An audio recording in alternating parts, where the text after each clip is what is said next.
की ही जी मीट आपण घेतो तर ती मीट हे ज्या आदर्श गोष्टी सुरू आहेत आपल्या इन्स्टिट्यूशनमध्ये किंवा ज्या आदर्श गोष्टी अचीव झालेल्या आहेत किंवा ज्या गोष्टी बाकीच्या मधून नाही आउटकम येऊ शकलं पण आउटेजेस नाही येऊ शकले पण आपल्या इन्स्टिट्यूशनने ते अचीव केलेले तर ते सांगण्यासाठी मी तुम्हाला हे छोटंसं प्रेझेंटेशन फक्त दाखवणार आहे की आपलं हे 1983 पासूनचं एस्टॅब्लिशमेंट आहे या इन्स्टिट्यूशनचा. तर या वर्षाची जी विद्यार्थ्यांची संख्या आहे ती 1300 वगैरे आहे आणि आपल्या टीचिंग नॉन टीचिंग स्टाफ जो आहे तो 115 पर्यंतचा स्टाफ आहे.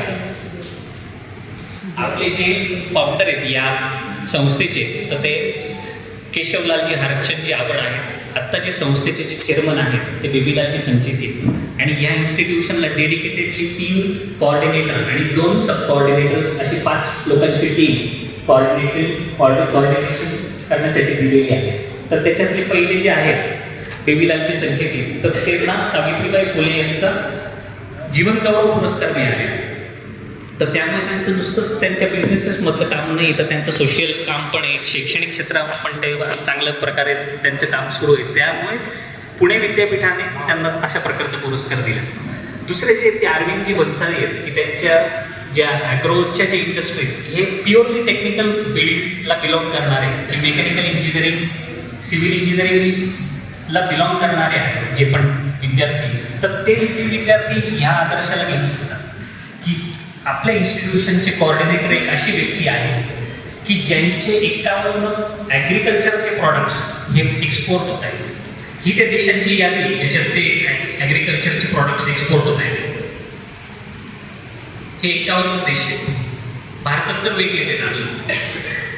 त्यानंतर राजेंद्र कुमार जिंदल म्हणून जे त्यांना शुगर किंग नुसतं महाराष्ट्रातच नाही तर गुजरातमध्ये मध्य प्रदेशमध्ये देखील शुगरचे ते सप्लाय त्यांचं आहे.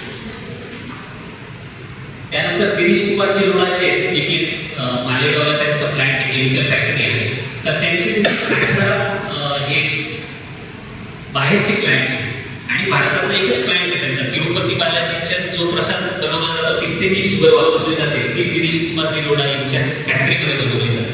तर त्यामुळे अशा प्रकारचे व्हायब्रंट गव्हर्नन्स आम्हाला मिळाले. आता जो पण आपण जर म्हटलं सपोज तर कोणता पण इन्स्टिट्यूशन असतो शिक्षक आणि शिक्षक हा डेडिकेटेड असतो 24 तास त्याच्या विद्यार्थ्यांच्या प्रोग्रेससाठी. त्याच्या डोक्यात तेवढे जे काम चाललेलं असते की त्याच्या विद्यार्थ्यांची प्रोग्रेस कशी व्हावी आणि जेव्हा शिक्षकाचं क्वालिटी आणि असते आणि विद्यार्थ्यांची क्वालिटी जेव्हा तो शिक्षक वाढवतो तर ऑब्व्हियसली एखाद्या इन्स्टिट्यूटची क्वालिटी आहे ती वाढते.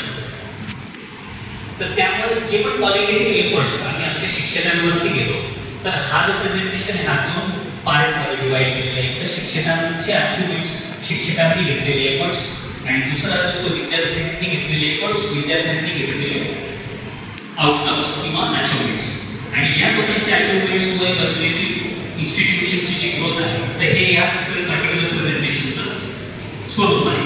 आता इथे जर आपण पाहिलं की जे पण स्टाफ मेंबर्स आहेत ते इतके स्टाफ मेंबर्स नाही 46 स्टाफ मेंबर्स ते वेगवेगळे पुस्तकं लिहिलेली.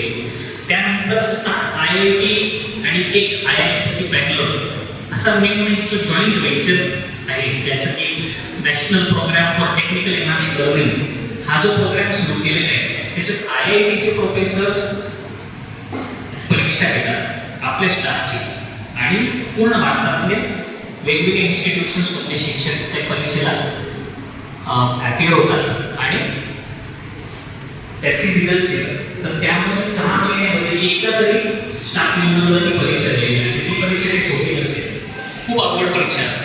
जे विषय ते इथे शिकवत आहेत त्याच्यामध्येच इनडेप्थ त्या परीक्षेमध्ये अभ्यास करावा लागतो आणि त्याची परीक्षा त्यांना द्यावी लागते. तर त्यामुळे शिक्षक जो आहे तर तो एकच विषय शिकवतोय वर्षानुवर्षे अशातला भाग नाही ते विषय ते शिकवत आहेत. मात्र ते आत्ता जे चाललेले करंट इंडस्ट्रीजमध्ये जे काही सिनेरिओ आहे जो काही बदल होत आहे एज्युकेशन सेक्टरमध्ये किंवा इंडस्ट्रियल सेक्टरमध्ये तो देखील त्यांना माहिती असला पाहिजे ही याच्या मागची भूमिका आहे.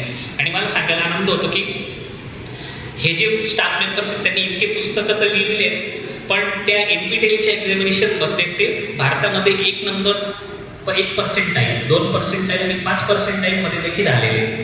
म्हणजे केकेवाकचे पण स्टाफने या परीक्षा दिल्या असतील किंवा भारतातले दुसऱ्या राज्यामधले पण मोठे मोठे इन्स्टिट्यूशन्समधून ते परीक्षा दिलेल्या असतील. पण आपल्याकडे असा स्टाफ आहे की जो 1% आलेला आहे, 2% आलेला आहे, 5% आलेला आहे. म्हणजे जर सपोज 1000 लोकांनी जर ती परीक्षा दिली असेल तर पहिल्या 50 मध्ये हे स्टाफ मेंबर्स आलेले आहेत असं त्याचा अर्थ आहे.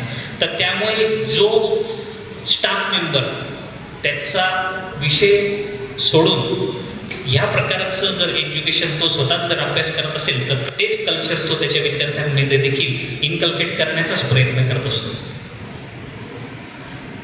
त्यानंतर पुढचं जर आपण म्हटलं की सपोज त्यांनी इंटरनॅशनल पेपर पब्लिकेशन्स जे 79 इंटरनॅशनल पेपर पब्लिकेशन्स केलेले आहेत. नुसते भारतातच नाही तर भारताबाहेर देखील या स्टाफ मेंबर्सने त्यांचे पेपर्स पब्लिश केलेले आहेत.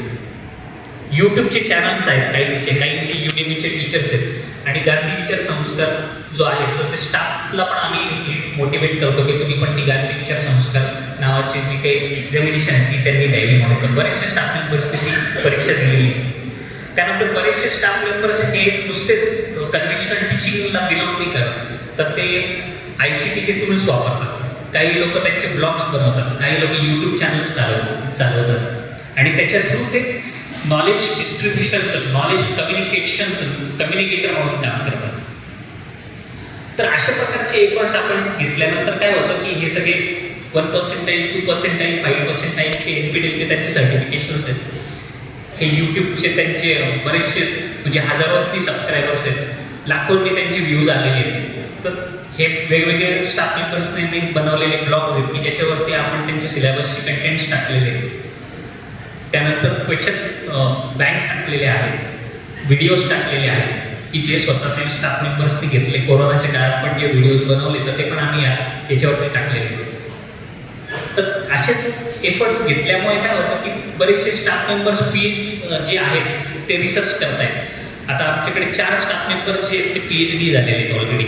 डिप्लोमाला गरज नाही आहे, ते फक्त ग्रॅज्युएशन जरी त्यांनी पूर्ण केलं तरी काय हरकत नाही, तरी ते एलिजिबल असतात.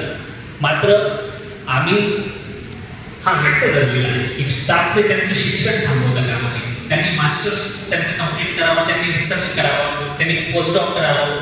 तर अशा प्रकारची अपेक्षा आम्ही आमच्या स्टाफकडनं करतोय की जेणेकरून ते इथे तुम्हाला पाहिलं नाही की PhD परस्युइंगची जी संख्या आहे ती 9 आहे, मास्टर्स करण्याची संख्या जी आहे ती आता 10 आहे आणि बाकीचे सगळे मास्टर्स तर होऊनच गेलेले आहेत. आता मास्टर्स ऑफ इंजिनिअरिंग त्यांचं पूर्ण झालेलं आहे. त्यानंतर बरेचसे अवॉर्ड्स पण मिळाले. आता माझं तर इंट्रोडक्शन करून दिलेले आहे, पण बेस्ट टीचर किंवा लायन्स क्लब अवॉर्ड्स पण मिळालेले आहेत. 9ची संख्या आहे ती. त्यानंतर 9 Bharat national education excellence achievers award हे पण अवॉर्ड्स मिळालेले आहेत.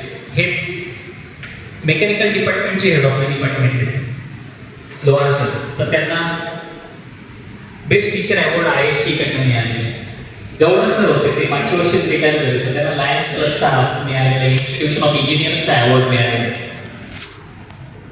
त्यानंतर प्रसाद मॅम जे इंग्लिशच्या तर त्यांना साने गुरुजी हा एक रेप्युटेड अवॉर्ड आहे आपल्या खानदेशमधला, तर तो अवॉर्ड त्यांनी मिळालेला. त्यानंतर हे यंग इंजिनियर्स आहेत आमचे मेकॅनिकल डिपार्टमेंटचे स्टाफ आहेत, तर त्यांना यंग रिसर्चर अवॉर्ड असं मिळालं, यंग अचिव्हर्स अवॉर्ड मिळाले. GD शिंदे सर जे ते मेकॅनिकल डिपार्टमेंटचे त्यांना बेस्ट टीचर अवॉर्ड IST कडनं मिळालेला आहे. वाघ मॅम जे केमिस्ट्रीचे त्यांना पॉवरफुल विमेन्स कॅटेगरीमध्ये एक अवॉर्ड मिळालेला आहे. लोढा सरांना महाड इंटरनॅशनल कडनं एक अवॉर्ड मिळालेला आहे. सरांनी याचा उल्लेख आता माझ्या प्रेझेंटेशनमध्ये केलेला आहे ऑलरेडी. आता अशाच प्रकारचे क्वालिटेटिव्ह एफर्ट्स आपण विद्यार्थ्यांसाठी पण घेतोय. तर ते एफर्ट्स कसे आहेत की इथे आपण फक्त शिक्षण तर आहेच, म्हणजे त्याच्यावरती आपला 80% जो आहे 70 to 70% जो वेटेज आहे तो तर आपण देतोच आहोत. पण त्यांनी प्रोफेशनल बॉडीजला देखील असोसिएटेड असलं पाहिजे अशी आपली अपेक्षा आहे. तर त्यामुळे प्रत्येक विद्यार्थ्याने जर तो इलेक्ट्रॉनिक्सला बिलॉंग करत असेल तर त्यांनी इन्स्टिट्यूशन ऑफ इंजिनियर्सची मेंबरशिप त्यांनी घेतली पाहिजे किंवा इंडियन सोसायटी ऑफ टेक्निकल एज्युकेशनची मेंबरशिप त्यांनी घेतली पाहिजे. जर ते कम्प्युटर इंजिनिअरिंगला बिलॉंग करत असतील तर ऑटोमोटिव्ह अँड कम्प्युटिंग मशिनरीची मेंबरशिप त्यांनी घेतली पाहिजे.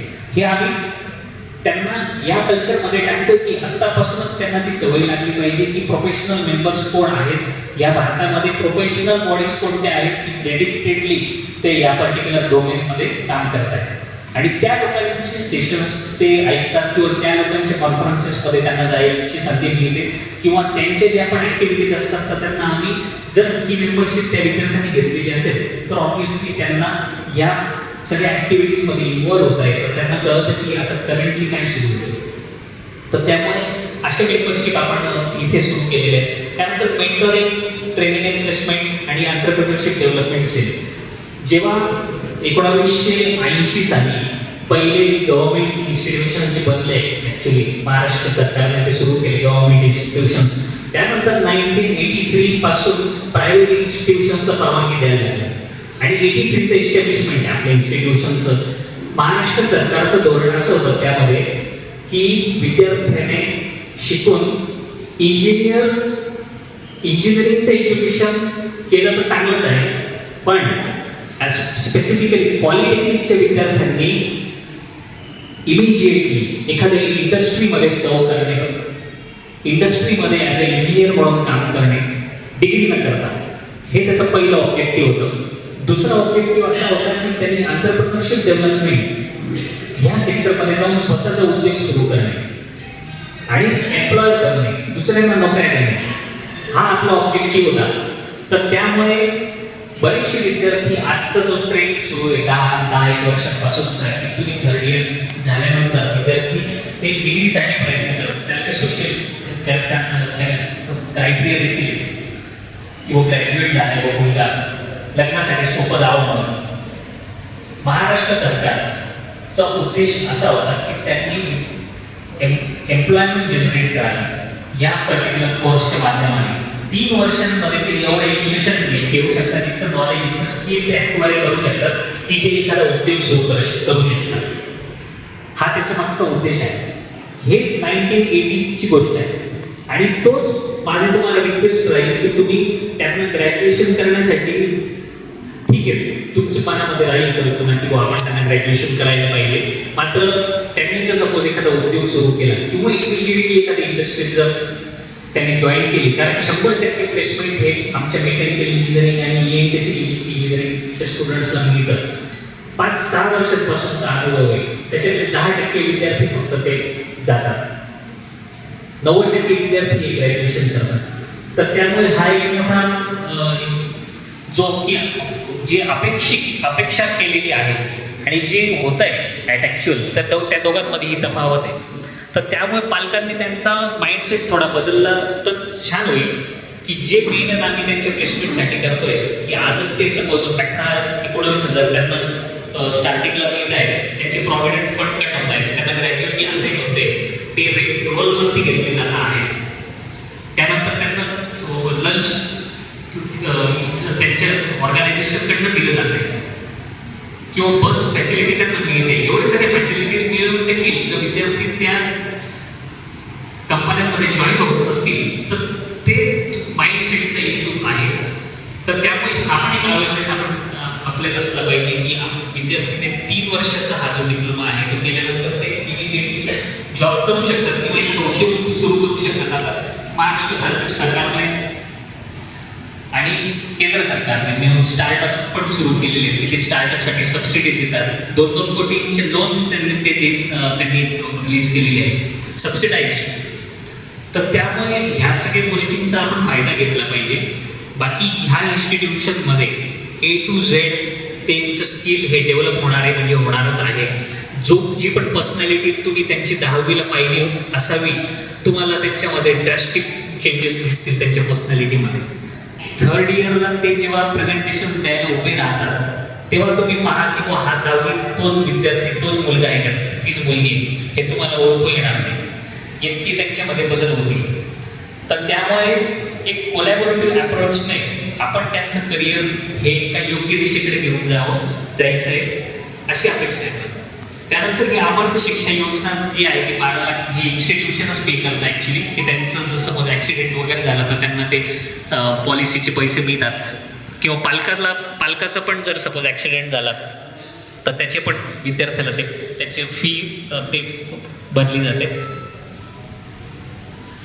त्यानंतर काही क्वालिटेटिव्ह एफर्ट्स आपण घेतो की ट्रेनिंग इन प्लेसमेंटचं तर मी सांगितलंच, स्पोर्ट्स क्लब आहे आपल्याकडे, त्यानंतर कॅप्स्टन प्रोजेक्ट डेव्हलपमेंट आहे, ऑफिसर्स क्लब आहे आणि आयडिएशन चॅलेंज, असे काही ॲक्टिव्हिटीज आहेत ज्या की बाकीच्या इन्स्टिट्यूशन्समध्ये नाही घेतले जात, पण मध्ये आपण त्या घेतो. ट्रेनिंग इन प्लेसमेंटबद्दल मी अगोदरच खूप काही काही सांगितलेलं आहे. तर ती ॲक्टिव्हिटी जी ती सेकंड इयरपासून प्रॉमिनंटली सुरू होणार. तर त्यामुळे ते resume writing, personality development, English speaking किंवा अजून वेगवेगळे क्रिटिकल थिंकिंग, सोशल कनेक्टिव्हिटी, अशा वेगवेगळ्या डोमेन्समध्ये ते एक्सपर्टाईज आपण त्यांना कसं होतील याचे त्यांचे प्रोफेशनल ट्रेनर्सकडनं, इंडस्ट्री एक्सपर्ट्सकडनं त्यांचे सेशन्स हे सेकंड इयरपासून सुरू होतील. फर्स्ट इयरला आपलं एक कॉन्टेक्स्ट असा असतो की त्यांना जो सब्जेक्ट्स आहेत त्या सब्जेक्ट्समध्ये त्यांनी सक्सेस मिळवा. तर असे बरेचसे कंपन्या आहेत की जे त्यांचे CSR फंड्स मधून ही ॲक्टिव्हिटी रन करतात. तर ही त्यातली एक ॲक्टिव्हिटी आहे. आता याच्याबद्दल मी जास्त काही सांगत नाही, कारण हा पूर्णपणे टेक्निकल गोष्ट, ही पूर्णपणे टेक्निकल स्लाईड आहे ॲक्च्युअली. याच्यामध्ये आमचे जे विजन्स आहेत की जे आम्ही 15 वर्षांसाठी पाहिलेले आहेत, 3 मिशन्स आहेत की जे आम्ही 5-5 वर्षांमध्ये बदलत राहणार, जर ते अचीव्ह झाले तर त्याच्यासाठी विद्यार्थ्यांना जे विषय शिकवले जातात त्याचे जे आउटकम्स असतात त्याला कोर्स आउटकम म्हणतात. आणि विद्यार्थी ज्या प्रोग्राममध्ये त्यांनी ॲडमिशन घेतलेले त्याला प्रोग्राम आउटकम्स म्हणतात. हे एकाच लाईनमध्ये आले पाहिजे, असं कन्फ्युजन आहे या पर्टिक्युलर स्लाईडचं. मग याला आउटकम बेस्ड एज्युकेशन असं म्हणतात की कोणती पण ॲक्टिव्हिटी आपण इथे करणार तर ती आउटकमला बिलॉंग करणारी असेल. आता आजची पण पॅरेंटिंग जी ही आउटकमला बिलॉंग करणारी असणार आहे की जितके पण पालक आज इथे आलेले आहेत आणि त्यांनी जर सपोज काही इनपुट्स दिले तर ते आम्ही आउटकम आल्याशिवाय शांत बसणार नाही. तुम्ही जर आम्हाला एखादं सजेशन दिलं तर त्याचा आउटकम तुम्हाला आलेलं दिसेल, म्हणजे इच्छाच का तर त्याला आउटकम बेस्ड एज्युकेशन असं म्हणतात. या बरेचशा प्रोसेसेस जे आहेत ते असेसमेंटशी संबंधित किंवा कंटिन्युअस इम्प्रुव्हमेंटशी संबंधित, डेव्हलपमेंट इम्प्लिमेंटेशनशी संबंधित आहेत की ज्या या इन्स्टिट्यूशनमध्ये चाललेले आहेत. मध्ये टीचिंग लर्निंग प्रोसेसशी संबंधित असो किंवा विद्यार्थ्यांचे ॲनालिसिस करण्याच्या संबंधित असो किंवा असेसमेंट करण्याच्या संबंधित असो. त्यानंतर हे क्वालिटेटिव्ह एफर्ट्स जे ते इंडस्ट्रियल इम्प्लांट ट्रेनिंग जो सेकंड इयरला जेव्हा विद्यार्थी येतो तर तेव्हा त्याला 12 आठवड्यांसाठी आपण इंडस्ट्रीत त्याला पाठवतो. आपले बरेचसे जे स्टुडंट्स आहेत ते नाशिकमधल्या HCL या कंपनीमध्ये त्यांनी इंडस्ट्रियल ट्रेनिंग घेतलं. कम्प्युटरचे जे सुमॅगो, इन्फोटेक अशा वेगवेगळ्या कंपन्यांमध्ये त्यांनी इंडस्ट्रियल ट्रेनिंग घेतलं. ENTC चे विद्यार्थी येथे बॉशमध्ये इंडस्ट्रियल ट्रेनिंग डेव्हलप करतात. तर या प्रकारे वेगवेगळ्या इंडस्ट्रीजमध्ये आपले विद्यार्थी जातात 12 आठवड्यांसाठी आणि त्याचं त्यांना सेपरेट सर्टिफिकेशन आपण करून घेतो. तर की जेणेकरून त्यांना एक अंदाज येतो की इंडस्ट्रीमधलं कल्चर कसं आहे, तिथे कोणकोणते इक्विपमेंट वापरले जातात, ते कशा पद्धतीने त्या वेगवेगळ्या प्रोसेसेसमध्ये टाकले जातात आणि ते कसे काम करतात. ते काम करण्यासाठी कोणकोणते डेसिग्नेशन्स त्या कंपनीमध्ये आहेत, ॲडमिनिस्ट्रेटिव्ह सेक्शन कोणतं आहे, प्रोडक्शन सेक्शन कोणतं आहे, R&D सेक्शन कोणतं आहे, ते कसे काम करतात, हे सगळ्या गोष्टी त्यांना तिथे कळतात. तर मला सांगायला आनंद होतो की 1080 विद्यार्थी या 2 ते 3 वर्षामध्ये इंडस्ट्रियल ट्रेनिंग त्यांनी पूर्ण केलेली. त्यानंतर मला हे पण आनंद होतो हे सांगायला की 2018-19 पासून तर प्लेसमेंटची जी संख्या आहे ती मागच्या वर्षीची जी विद्यार्थीची पासआउट झाली आमचे त्याच्यात 201 पर्यंत पोहोचली. म्हणजे जितके विद्यार्थी आमच्या मेकॅनिकल डिपार्टमेंटला होते किंवा ENTC डिपार्टमेंटला होते ते विद्यार्थी 100% प्लेस झाले. म्हणजे ज्या प्रकारचा एक कनेक्ट बनलेला आहे इन्स्टिट्यूशनचा एका त्या इंडस्ट्री सोबतचा, तर तो कनेक्ट इतका स्ट्रॉंग आहे की ती कंपनी येते काही विद्यार्थ्यांना 3 अपॉइंटमेंट्स दिलेले होते. एका विद्यार्थ्याकडे LNT पण ऑफर होती, बजाजची पण ऑफर होती, झिग्माची पण ऑफर होती. त्याला ठरवायचं होतं की त्याला कोणत्या कंपनीत जॉईन व्हायचं. तर त्यामुळे अशा प्रकारचा जो प्लॅटफॉर्म आहे तर त्याचा त्यांनी जर वापर करून घेतला तर त्यांचं करिअर हे थोड्याशाच काळामध्ये एक चांगल्या उंचीवरती पोहोचणार आहे. तर त्यामुळे सुरुवातीला भले त्यांना 20-22 हजार रुपये मिळतील. LNT सारखी कंपनी 32 ते 35 हजार रुपये त्यांना देत होती. नजीकच्या 2-3 वर्षामध्ये ती 50 पर्यंत पोहोचली असती. तर त्यामुळे जो काही अनुभव आहे माझा या क्षेत्रामधला की मी 2000 सालापासून या एज्युकेशन सेक्टरमध्ये आहे, हा एक गोल्डन पिरियड चाललेला आहे की इंडस्ट्री भारतातले पेमेंट स्ट्रक्चर्स पण पाहता तुम्ही की ते बाकीच्या देशांसारखे नाही राहिले. लोक आता मलेशिया किंवा सिंगापूरला नाही जात जॉब करण्यासाठी, भारतात त्या प्रकारचे पॅकेजेस मिळायला लागलेले. तर त्यामुळे ही गोष्ट आपल्या मनामध्ये असली पाहिजे ॲज अ पॅरेंट की आपण आपल्या मुलासाठी मुलीसाठी कशा प्रकारचा क्लस्टर अपेक्षित केलेला आहे. तर त्यामुळे इतके सगळे रिक्रुटर्स आहेत. इन्फोसिस सारखं पण रिक्रुटर आहे, टाटा मोटर्स सारखं पण रिक्रुटर आहे, त्यानंतर बॉश आहे, फोर्स आहे. तर याच्यात पण वाढ होत राहते. म्हणजे आता आमचा जो ट्रेनिंग अँड प्लेसमेंटचा जो पण क्लस्टर आहे, जे स्टाफ मेंबर्स त्याच्यात इन्व्हॉल्ड आहेत, तर ते कंटिन्युअसली शोधत आहे की नवीन नवीन अजून कोणत्या कंपन्यांसोबत आपलं कोलॅबोरेशन होऊ शकतं आणि त्यांना कोणत्या एक्सपर्ट लाईनचे विद्यार्थी लागणार आहेत. Accordingly we mould the students. त्यानंतर स्पोर्ट्स फॅसिलिटीज पण आहेत. आपलं सरस त्याचे कोऑर्डिनेटर आहे, तर ते फर्स्ट इयर पासूनच चालणारी ऍक्टिव्हिटी. तर विद्यार्थी नुसते ते स्पोर्ट्सच खेळतच नाही, तर त्यांना स्टेट लेवलला पण डिस्ट्रिक्ट लेवलला पण बरेचसे पारितोषिक मिळाले. हे 2 ते 3 वर्षामध्ये काही अचिव्हमेंट्स आहेत की जे स्पोर्ट्समध्ये झालेले आहेत. त्यानंतर काही क्वालिटेटिव्ह एफर्ट्स आपण प्रोजेक्ट्समध्ये पण घेतोय की पूर्वी एक मायक्रो प्रोजेक्ट नावाची किंवा मिनी प्रोजेक्ट नावाची कन्सेप्ट होती, पण आता ते कॅप्स्टोन प्रोजेक्ट म्हणूनच राहिलेली आहे की जितके ते थर्ड इयर पर्यंत जितके विषय ते शिकतात त्या विषयांचा ट्रिक त्यांनी अप्लाय केला पाहिजे एखाद्या प्रॉब्लेम सॉल्व्ह करण्यासाठी, ज्याला कॅप्स्टोन प्रोजेक्ट असं म्हणतात. तर ते करण्यासाठी आमचे जे इथे अरविंद बंगवार आणि कुमारजी पण दिसतात कोऑर्डिनेटर, या दोघंही दिसतात. तर ते देखील ते प्रोजेक्ट्स मध्ये इनपुट देतात. म्हणजे जे मॅनेजमेंट लेवलचे मेंबर्स आहेत ते देखील या लेवलला कडून ते ही गोष्ट करून घेत आहेत की इंडस्ट्रीमध्ये कोणत्या प्रकारचे प्रोजेक्ट्स चाललेले आहेत आणि ह्या पर्टिक्युलर प्रोजेक्टमध्ये कोणते इनपुट्स गरजेचे आहेत. तर असं केल्यामुळे काय होत झालं की 2 ते 3 वर्षांपासून खूप सारे प्राइजेस मिळत आहेत. म्हणजे हे 3 वर्षापूर्वी ओनियन लिफ्ट कटिंग होतं, तर याला 1 लाखाचं महाराष्ट्र लेवलला पारितोषिक मिळालं.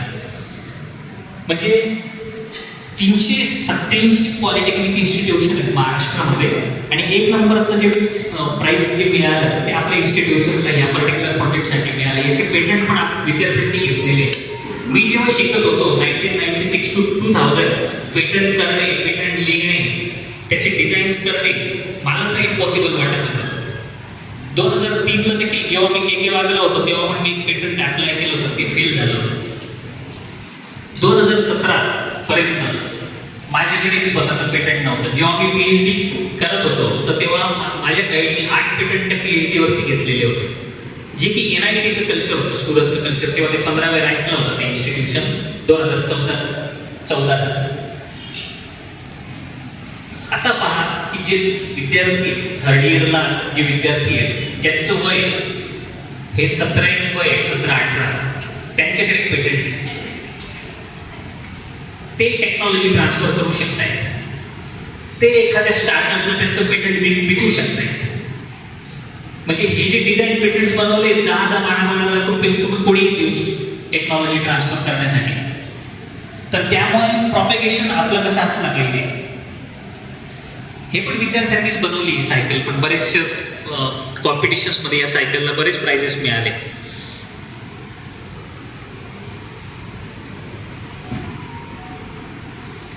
त्यानंतर हा जो प्रोजेक्ट याला देखील 1 लाखाचं पारितोषिक मिळालेलं आहे मागच्या वर्षी.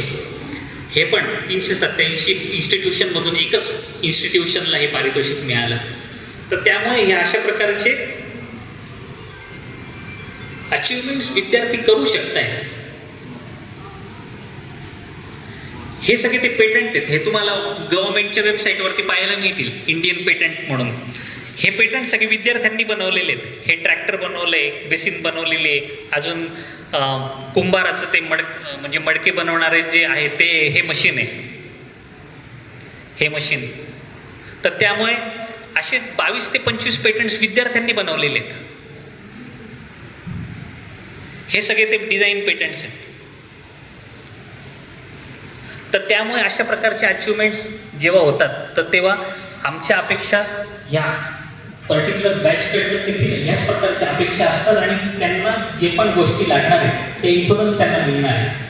इथले शिक्षक त्यांना मोल्ड करणार आहेत, इथले शिक्षक त्यांना स्किल्स प्रोव्हाइड करणार आहेत. स्किल्स कसे ॲक्वायर करायचे, स्किल्स कसे मेंटेन करायचे आणि सिस्टम्स कसे युटिलाइज करायचे तेच इथे शिकवलं जाणार आहे. आता हे बेस्ट प्रोजेक्ट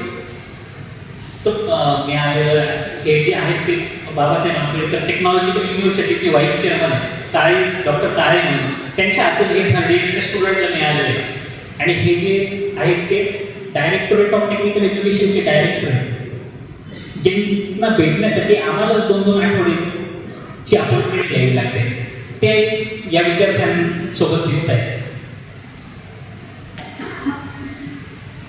त्यानंतर ऑफिसर्स क्लब म्हणून एक कन्सेप्ट आहे की MPSC आणि UPSCच्या ज्या परीक्षा आहेत त्याबद्दल महाराष्ट्रातल्या तरी विद्यार्थ्यांना कमी नॉलेज असतं आणि इंजिनिअरिंग सेक्टरच्या मुलांना तर खूपच कमी असतं. आपल्या पालकांना असं वाटत असतं की BSc, BCS, MSc अशा प्रकारचं एज्युकेशन घेऊन जर आपण MPSC सारखी परीक्षा दिल्या, म्हणजे ज्याला MPSCची प्रायमरी परीक्षा म्हणतो आपण, फंडामेंटल परीक्षा ज्याला म्हणतात, तर तशी दिली तर ते त्याच्यातून गव्हर्नमेंटचे जॉब लागू शकतात. पण तसं नाही आहे. इंजिनिअरिंगमध्ये देखील इतक्या काही प्रोफाईल्स आहेत की त्या प्रोफाईल्स या MPSC किंवा UPSCच्या माध्यमातून भरले जातात आणि त्यांना गव्हर्नमेंट जॉब लागतात. तर ऑफिसर्स क्लब ही अशी कन्सेप्ट आहे की जे MPSC UPSCच्या परीक्षा पास होऊन जे आता ऑफिसर्स बनलेले आहेत वेगवेगळ्या डेझिग्नेशन्सवरती, ते ऑफिसर्स आपल्या इन्स्टिट्यूशनमध्ये येऊन ते गाईड करतात की तुम्ही UPSC आणि MPSC परीक्षांचा अभ्यास कसा केला पाहिजे. तर त्यामुळे civil engineering, electronics engineering, mechanical engineering मधले बरेचसे जे आहेत ओपनिंग्स ह्या MPSC मधून दिसतील तुम्हाला. तर ते विद्यार्थी आतापासूनच MPSCच्या वेबसाईटला ॲक्टिव्हेटेड होतात. त्यांना कळतं की ह्या पर्टिक्युलर भारत सरकार कोणत्या दिशेला चाललेलं, महाराष्ट्र सरकार कोणत्या दिशेला चाललेले. त्यानंतर ही आयडिएशन म्हणून जे एंटरप्रिनरशिपशी संबंधित आहे ते मी त्याच्यावरती अगोदरच बोलले स्टार्टअप बद्दल. तर त्याच्यामुळे असे जेव्हा आपण एफर्ट्स घेत होतो तेव्हा आपल्याला कळतं की फर्स्ट प्राइज टेक्निकल याच्यामध्ये बरेचसे विद्यार्थ्यांना मिळालेले आहे. त्यानंतर सेकंड प्राइज मिळालेले, त्यानंतर झोनल लेवलला मिळालेले, not only technical but in sports as well. त्यानंतर पेपर प्रेझेंटेशन पण इंटरनॅशनल लेवलला केलेले आहेत 53 विद्यार्थ्यांनी. आणि गांधी विचार संस्कार ही जी आहे ती 424 विद्यार्थ्यांनी परीक्षा दिलेली आहे आतापर्यंत.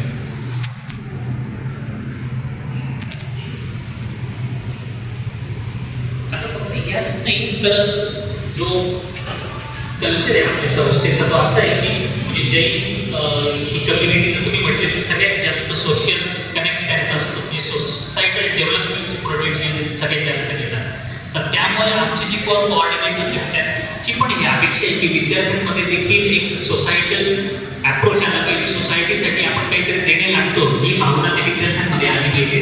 म्हणून या प्रकारची जी ऍक्टिव्हिटीज आहे ती ही डॉमिनेटली चालवली जाते. तुम्ही जर पाहाल की बाकीच्या इन्स्टिट्यूशन्समध्ये ब्लड डोनेशन कॅम्प आणि एक झाड लावून 10 लोक आजूबाजूला उभे राहतात आणि फोटो काढतात ट्री प्लांटेशनचा, तर ते एक युजलेस कम्युनिटी सर्व्हिसेस आहेत.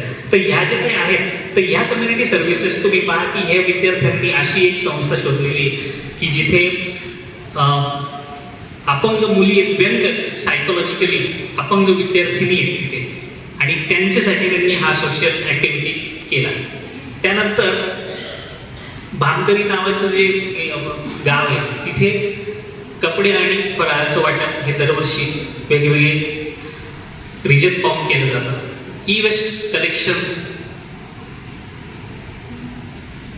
अशा प्रकारचे काही सोशल ॲक्टिव्हिटीज केलेले आहेत. आता हा त्याच्यापैकी एक व्हिडिओ आहे किंवा जेव्हा आपण जिनियन काम करतो तर त्याच्यासाठी किती मेहनत घ्यावी लागते. की सपोज आपल्याला जर कपड्याचं वाटप अशा एखाद्या कम्युनिटी क्लस्टर कम्युनिटी टेरेनला करायचं असेल जिथे नाही आहे,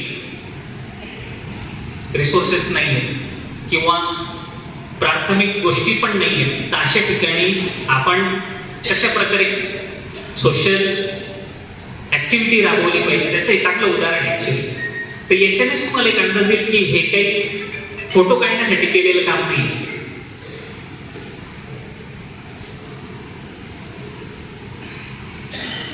आणि हे दरवर्षी होणारी ॲक्टिव्हिटी आहे.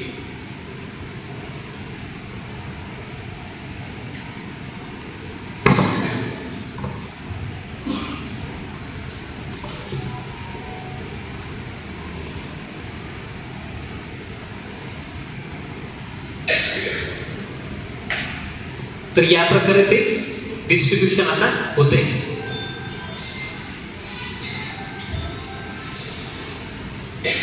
त्यानंतर आयरिस आणि ब्लड डोनेशन पण ठेवलं नंतर शेवटी आम्ही. त्यानंतर food distribution for the needy people. आणि ही एक ऍक्टिव्हिटी, चांगली ऍक्टिव्हिटी की आपण नुसतेच झाडं लावत नाही, तर जे झाडं 100 वर्षांनंतर ज्याच्यातली जमीन खराब होत चाललेली, ढसत चाललेली, तर असे माउंटेन्सवरची जे झाडं आहेत त्याचं संवर्धन करण्याची ही ऍक्टिव्हिटी. तर त्यामुळे ही पण एक युनिक ऍक्टिव्हिटी की हे पण ते विद्यार्थी करतात. ट्रॅफिक सिग्नल्स कसे पाळावे त्याचं जनजागृती करणे. तर अशा प्रकारचे काही या ऍक्टिव्हिटीज आहेत. काही इंडस्ट्री स्पॉन्सर्ड लॅब्स आहेत की जवळजवळ 12-15 लाखाची ग्रँट जी आहे ती बॉश कंपनीने आपल्याला दिली, टाटा मोटर्सने 1.5-2 लाखाची ग्रँट आपल्याला दिलेली.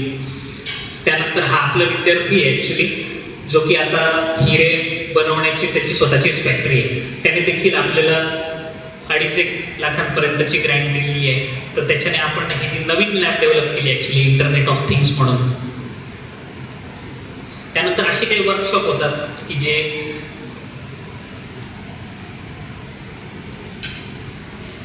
नवीन टेक्नॉलॉजीशी संबंधित आहे, की तिथे ड्रोन टेक्नॉलॉजी वगैरे शिकवली जाते. ते GPS ने ते सिव्हिल इंजिनिअरिंग मध्ये ते वापरतात. रिसर्च पण करतात आणि आपले इथले जे स्टाफ आहेत तर हे रिसर्च करतायत वेगवेगळ्या सेक्टर्समध्ये. म्हणजे ॲडिटिव्ह मॅन्युफॅक्चरिंग आहे किंवा IoT मशीन लर्निंग आहे, इमेज प्रोसेसिंग आहे, मॅन्युफॅक्चरिंग, डिझाईन, जिओ डायनॅमिक्स, ते या वेगवेगळ्या सेक्टर्समध्ये लोक रिसर्च करतायत. रिसर्च करतच नाही तर ते पब्लिश देखील करतायत. हे सगळे जे आहेत हे एकदम रेप्युटेड पब्लिशर्स आहेत. ते पण ग्लोबल पब्लिशर्स आहेत, ते लोकल पब्लिशर्स नाही. तर इथे तुम्हाला लक्षात येईल, आता सपोज माझा रेफरन्स हा घेतलेला आहे की याच्यामध्ये तुम्हाला लक्षात येईल की सपोज हा जो माझा पेपर आहे तर तो 35 लोकांनी साईट केलेला आहे, वापरलेला आहे त्यांची पर्टिक्युलर रिसर्चमध्ये. तर असे जे आहेत ते 100 पर्यंत गेलेले आहेत. ते म्हणजे माझे जितके पण पेपर्स असतील तर ते 100 वेळा ते वेगवेगळ्या लोकांनी वापरलेले आहेत असं त्याचा अर्थ आहे. त्यानंतर आपले जे स्टाफ मेंबर्स आहेत त्यांनी काही कन्सल्टन्सी केलेली आहे. म्हणजे जल ऊर्जा मित्र प्रकल्प जो आहे तर याच्यामधून आता हे माझ्याकडनं टायपिंग मिस्टेक झाली ॲक्च्युली 28 लाख येते. 28 लाख आपल्याला IIT रुड़की आणि सेंट्रल गव्हर्नमेंटकडनं आलेले आहेत. तर अशी टोटल 35 लाख ही ग्रँट आपल्याला आतापर्यंत मिळालेली. तर हे सगळे स्टाफने केलेले एफर्ट्स आहेत की त्यांनी वेगवेगळे प्रोजेक्ट्स केले, वेगवेगळे कन्सल्टन्सीज केल्या, सोसायटीशी संबंधित किंवा टेक्निकल कन्सल्टन्सीज. तर त्या 34-35 लाखापर्यंत त्यांनी रेव्हेन्यू जनरेशन केलेले. हे काही डेज प्रत्येक दिवशी वेगवेगळे डेज मनवले जातात. तसे 360 दिवसाचे वेगवेगळे डेज आहेत. आणि ही जल ऊर्जा मित्र प्रकल्प याबद्दल मी फक्त 1-2 मिनिटं बोलतो की हे IIT रुड़कीने आपल्याला दिलेलं आहे. भारतामध्ये हे 11वं इन्स्टिट्यूशन आहे की ज्याला IIT रुड़कीने रिकग्नाइज केलेलं आहे आणि त्यांना हा प्रकल्प राबवण्यासाठीची परवानगी दिलेली आहे. महाराष्ट्रात हे एकमेव इन्स्टिट्यूट आहे की ज्यांना IIT रुड़कीने ते दिलेलं आहे. तर त्यामुळे आणि याच्या थ्रूच आतापर्यंत 28 लाखाची ग्रँट आपली जनरेट झालेली. विजन स्टेटमेंट जे आहे ते आम्ही इंडस्ट्री नीड्स प्रमाणे आणि त्यांच्यात ह्युमन व्हॅल्यूज पण आले पाहिजे असा आपला विजन आहे. Industry oriented quality technical education मिळालं पाहिजे हा मिशन आहे पहिला. दुसरा जो आहे तो प्रोफेशनल स्किल्स आले पाहिजेत आणि एंटरप्रेन्योरशिप स्किल्स आल्या पाहिजेत की along with the human values. तर त्यामुळे एक शिक्षक स्वतःला घडवतो कारण तो नेहमीच विद्यार्थ्याच्या भूमिकेत असतो आणि तो स्टुडंटला घडवतो आणि असे दोघं मिळून हे इन्स्टिट्यूशन चांगलं करत असतात. आणि म्हणूनच 2023ला 7% इन्स्टिट्यूशन्स होते भारतामध्ये की ज्यांचं नॅशनल बोर्ड ऑफ ॲक्रेडिटेशन झालं होतं. तर ते आपण पण आहोत. त्यानंतर आपले सगळेच ब्रँचेस जे आहेत त्यांना एक्सलंट ग्रेड हे Maharashtra state board of technical एज्युकेशनकडनं मिळालेलं आहे. आणि बेस्ट इन्स्टिट्यूशन अवॉर्ड हा आपल्याला इंडियन सोसायटी ऑफ टेक्निकल एज्युकेशनकडनं मिळालेलं आहे. तर त्यामुळे माझं जे प्रेझेंटेशन होतं तर ते प्रेझेंटेशन या स्वरूपाचं होतं की विद्यार्थी, शिक्षक आणि इन्स्टिट्यूशन. तर त्यामुळे विद्यार्थी सेंट्रिक सिस्टम आहे आपली, ज्याला तुम्ही आणि आम्ही दोघं मिळून फ्लरिश करणार आहोत. विद्यार्थी जो आहे त्याचे स्किल्स वाढले पाहिजे, त्याची पर्सनॅलिटी ही ट्रान्सफॉर्म झाली पाहिजे, त्याच्या ज्ञानाचा त्याच्या वैयक्तिक आयुष्यावरच नाही तर समाजावरती देखील छाप पडली पाहिजे. तर हे ऑब्जेक्टिव्ह आपल्या दोघांना माहिती असलं पाहिजे, म्हणून ही पॅरेंट मीट आज आपण कंडक्ट केलेली. चल, थँक्यू.